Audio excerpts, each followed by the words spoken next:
শেষ দিন ঈদ যাত্রায় ট্রেন, বাস ও লঞ্চে চাপ বেড়েছে। ব্যস্ততা কাটিয়ে ঢাকা ছাড়ছে কর্মজীবী মানুষ। ভেতরে জায়গা না পেয়ে ঝুঁকি নিয়ে ট্রেনের ছাদে চড়ে ঢাকা ছেড়েছে অনেকে। বাড়তি ভাড়া আদায়ের কারণে বাস চালকদের জরিমানা করেছে ভোক্তা অধিকার সংরক্ষণ অধিদপ্তর। নাজমুল হুদার রিপোর্টে বিস্তারিত।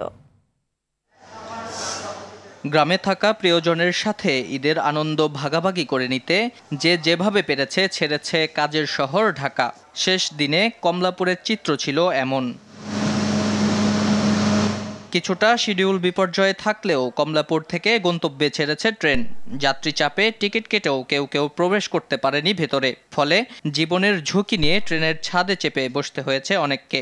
দাদা বাসায় যাচ্ছে আর মাম্মা শো করে আমরা সবাই মিলে ঈদ করতে যাচ্ছি। এটা কষ্ট করে হতেছে, কষ্ট করে হলে তারপরেও দেশে যাইতে হবে, বাবা মা আছে, আত্মীয় স্বজন আছে।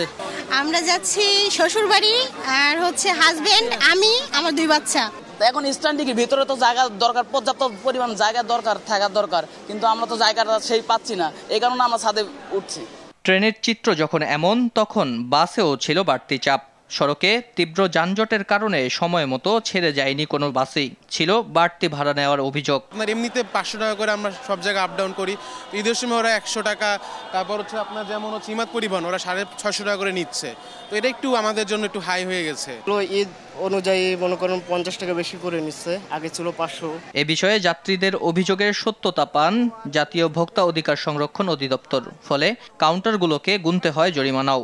বিআরটিএ ভাড়া নির্ধারণ করছে, ওর থেকে অধিক ভাড়া আদায় করছেন, এবং কিছু কাউন্টার নামে ওদের স্টাফের নামে কিছু টিকিট বুকিং করে রেখেছেন। এর ফলে যাত্রীরা টিকিট যখন কিনতে আসছে ওরা ফেরত পাচ্ছে না। ওই টিকিটগুলো তারা ব্ল্যাকমেইলে পরে বেশি দামে বিক্রি করছে। এই ধরনের কিছু আমরা অনিয়ম পেয়েছি।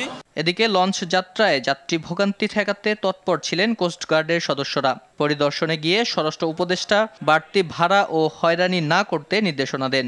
যাত্রীদের কোনো অবস্থায় ভোগান্তি না হয়, টাইমলি ছেড়ে দিবে। অনেক সময় তারা ওই যাত্রী বেশি নেওয়ার জন্য দেরি করে, এটা কোনো অবস্থায় বরদাস্ত করবে না। ঈদুল আজহা উপলক্ষে গত 6 দিনে নৌপথে ঢাকা ছেড়েছেন প্রায় 9 লাখ যাত্রী। শেষ দিনে যাত্রীর সংখ্যা আরও বাড়বে বলে মনে করে নৌ কর্তৃপক্ষ। নাজমুল হুদা, RTV, ঢাকা।